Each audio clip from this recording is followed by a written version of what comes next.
there's this really sad case that just came out of Florida that has raised some serious concerns about the risks of AI companion apps, especially for vulnerable teenagers.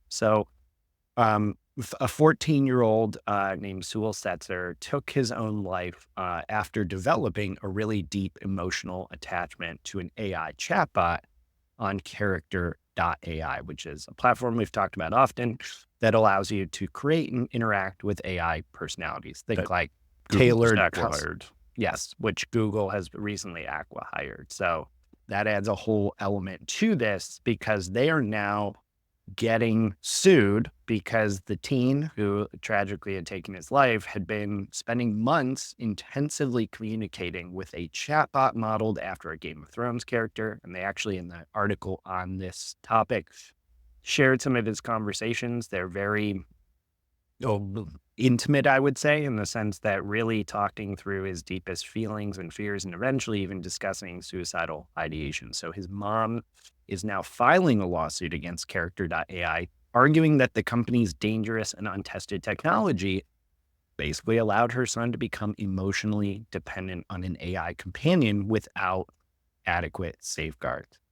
So Character.ai, like we said, is a huge company. It reaches tens of millions of people annually, tens of millions of users, and had a huge valuation before getting acqui-hired by Google. And while the company does require users to be at least 13 years old in the US, it specifically lacks safety features for underage users or doesn't really have any type of robust parental controls. They have announced plans to implement new safety measures, including time limits and expanded trigger warnings for discussions of self-harm. Now, Paul, this is a pretty heartbreaking story, but definitely something that is needing to be talked about more because when it comes to protecting the safety of children online, this increasing and prevalent use of AI presents some new or enhanced risks, it sounds like. Like, what do parents need to be aware of here?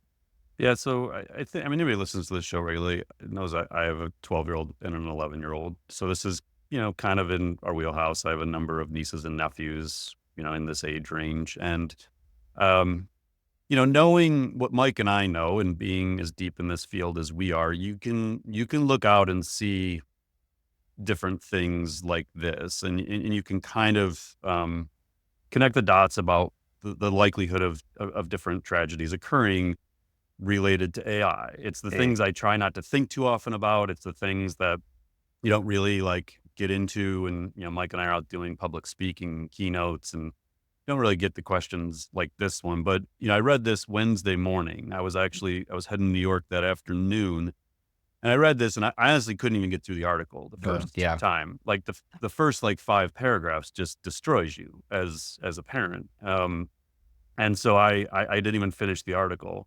And I closed it, and I think I put it on in our podcast sandbox and said, we're going to need to talk about this one. And then I wasn't really sure what to do because it's, we have a bit of a platform now with this podcast, and I thought it's definitely important we bring this to people's attention. But I very quickly realized, like, but that's just not sufficient. Like, there's got to be something else we can do here. So, as a parent, like my personal experience in the last, 5 or so years, as my kids have become active online and using different apps and things like that, is it's a wildly confusing space. I would consider myself to be relatively tech savvy, pretty good at figuring stuff out. But like my kids are real active on Minecraft is one, which seems totally harmless. Like in Mm, theory, it's just like, oh, cool. It's strategy. They're learning critical thinking. They're interacting with their friends. Like that seems like a good environment. The trick is though, like you can connect with people and talk to people like strangers through that game. But to manage that, you got to go to like a Microsoft account, which I don't even have. You got to create a Microsoft account. You got to have like a family account. Every time my kids want to do something in Minecraft, I don't even remember how to get into it. Now I have to like go yeah. back to my notes to figure out like where do I go to manage this and how do I update these settings and did I turn all chat off or just like the chat for just their friends is on? Like I have no idea. Then they use Roblox. Same deal. Roblox seems fun. It's just a bunch of games. Cool. What could go wrong with that? As a parent, again, savvy in this stuff, I didn't even know they could chat with people in Roblox. I just thought playing games. And then you realize like it's this whole world where they can interact with anybody. And Roblox, there was an article last week in The Verge talking about issues with them. It was blocked in Turkey in August because they weren't taking the measures necessary to protect children. Earlier this month, a financial newsletter, popular financial newsletter, accused Roblox of enabling child abuse. And the investment firm Hindenburg Research alleged that its in-game research revealed an X-rated pedophile hellscape. It's like, oh, great. Those are the things Right. I want to be reading about in a game that I thought was just like fun. Mhm. And so Bloomberg initially reported users younger than 13 will have to get parent permission to access certain chat features. Again, as a parent, I'm going to tell you, I shut off all, like in Roblox, I shut all communications off. And then my kids would be like, but can I just interact with my friends? Like there's like, my friend is in here. I can see she's online. Can I talk to her? There's no way to just turn on, to my knowledge, a friend only feature. So if Mhm. I turn on the ability for them to chat with their friends, I've now reopened the ability for them to also chat with strangers who like show up and offer them whatever, like something in the game, like, "Oh, I'll trade you this for that." And it's like, okay, is this some creep, like just trying to interact with kids online by trading? I have no idea. Yeah. So overall, another one would be YouTube. I had YouTube for kids for my son. Well, he likes to watch these like video game playthroughs. They're totally harmless. Like they're actually good. He learns strategy and he applies it when he goes and like plays like Pokemon or Minecraft or whatever. But those people weren't available on YouTube Kids. So it's like, okay, so if we just do this, but then if I monitor what he's watching and I check in and we have like an agreement between us about what they're allowed and not allowed to do. So I say all of this, that as a parent who's pretty familiar with everything, I am at a complete loss of how to manage their safety online a lot of times. And I think I've done a good job with all the different family settings and accounts you can have. And then they'll mention something in a game. And I was like, wait, how are you able to do that? Like, I thought I turned that off. Like, oh, no, you turned this off or that off. Like, this is still open in the game and it's fine. So all of that is context. I read this Wednesday morning and I'm just like devastated. And so I think, hold on a second. Like what we need to do is have parents understand these risks. We need to be able to like have conversations. Like I've limited my son's time, for example. So like he has very specific times he's allowed to use his iPad. Mhm. There's specific limitations on certain apps that I don't want him becoming like addicted to these apps. So his time is very tightly managed. So we have kind of an agreement between us. And so, but it's a hard conversation. And I wanted him to arrive at the need to have these kind of guardrails, that it's actually a benefit to him to do this. And so I try to talk to my kids in this, you know, involve them in it. I'm not just trying to direct to them, you know, get off your iPad. You only have like an hour a day, whatever. It's like, no, no, Right. no. Let's come to this together so you understand why I'm telling you this. So talking to our kids is hard. And then creating these guidelines in some cases for apps that as parents, we don't even understand. Like, how am I supposed to guide them on their use of Roblox when I've never played the game? Like, I don't even know what goes into it. So I immediately thought like, hold on, this is like a custom GPT thing.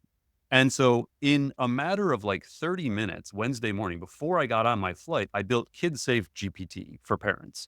And I went in, developed a prompt, said, okay, I want you to be able to help parents understand risks, help them talk to their kids and create guidelines. This is not a replacement for expert guidance and support. If, you know, the kids are having issues, you need to seek expert guidance. It's on ChatGPT, so it can make mistakes. Like it'll hallucinate, it'll say things completely false. But the whole point is for you as a parent to have a starting point. To like, if you don't know how Roblox works, ask it. How does Roblox work? Is TikTok safe for my kids? At what age is it okay for kids to be on Instagram? When they're on Instagram, what are the risks they're going to run into? So I built this thing in like 30 minutes and I started just testing it and it just worked. Like even me as a parent, I was like, oh, okay, I need to talk to him again about the YouTube time. How should I talk to him about that? Okay, let's create a general safety guideline. Mhm. Let's think about a specific app that I want to create some guidelines for. And it just started working. And then I sent it to Mike, I think, and shared it with a couple people on the team. I was like, could you all just like test this? Because I just want to do something more than talk about this on the podcast. I want to actually like take some actions. And so we'll put the link in. You can go to smarterx.ai and just click on tools, and this kid safe GPT for parents is there. It is a chat GPT, custom GPT. So you do need a chat GPT account to use it, but it's just meant to be a starting point. This is hard. Like, it's really hard to be a parent in today's day and age with online games and social networks and all these different apps, and AI. Like, I never honestly, I didn't even think to talk to my kids about, like, AI. That hadn't Yeah, eh, becoming attached to characters. I hadn't even thought about that right. yet. But that's gonna be a thing. Like, if I'm not mistaken, isn't it Snap that has, like, an AI you can talk to? I don't Yeah. use Snap. Yeah. It's in Snap. It's gonna be in all their video games because within 2 to 3 years, all these characters in all these video games are gonna be AI powered. You're able to just talk to them, and they're not always gonna be safe. They're gonna be classifiers, like we talked in the last thing, that tries to keep them safe and keep kids from doing things with them. But the reality is we're heading into this very undefined world of how to parent.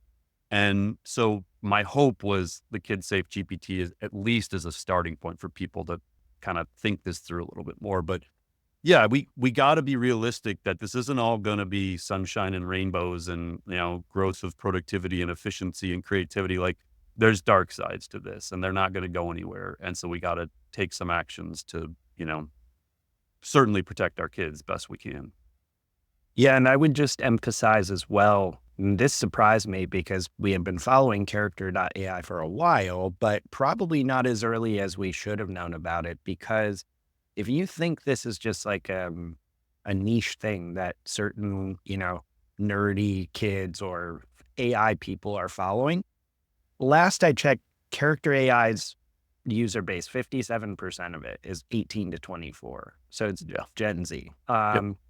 And I guarantee you, especially after this story, they're not reporting all the ones that are younger or not including Yep. that in these. So Yep. these Or are the parents who say their kid's 13 when they're 9, because that 100%. absolutely happens. You Right. just say, yeah, whatever, it's 13. Like, So if you think for some reason, because ChatGPT isn't being used at school or something like that, that kids are not able to find and use these tools en masse, I think that I would update that thinking. yeah.